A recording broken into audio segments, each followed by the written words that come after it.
This is the Organic Stream. Welcome. If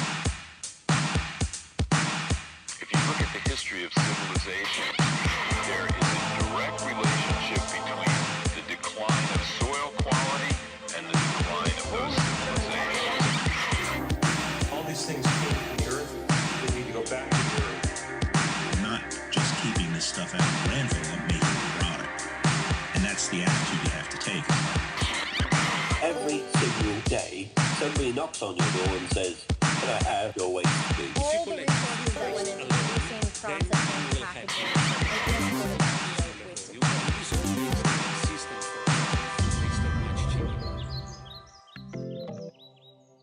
Hi there and welcome to another episode of the Organic Stream on compoststory.org.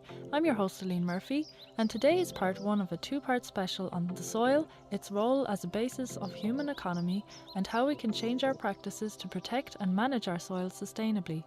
We are very lucky to have industrial and environmental economist Robin Murray with us today to speak about this topic. Robin is a senior visiting fellow at the London School of Economics and an associate of Cooperatives UK. He is co-founder of the environmental partnership Ecologica and of the fair trade company Twin Trading, and has been involved in fair trade, waste management, design and social innovation for many years. And to set the scene today for our topic, let's start by acknowledging that we are experiencing a soil crisis at the moment. An estimated 55% of the world's desertified land is attributed to soil degradation, which is costing more than $400 billion a year. 60% of the carbon stored in soils and vegetation has been lost since the 19th century, and in an era where 70% of all industrial input comes from the soil, it's very clear that we cannot survive without it. Yet at the same time, there is a great chasm between what science and history tells us about soil's role as the basis of human economy and existing policy instruments for sustainable development around the world. In today's episode, we're exploring the reasons behind this chasm and what we can do as communities and economies to reconnect ourselves with the soil and save our planet. We'll discuss the ways in which our current economic and political models of mass production have severed the link between communities and the soil, how politicians and policymakers are reacting, and how a new circular system might integrate soil management better.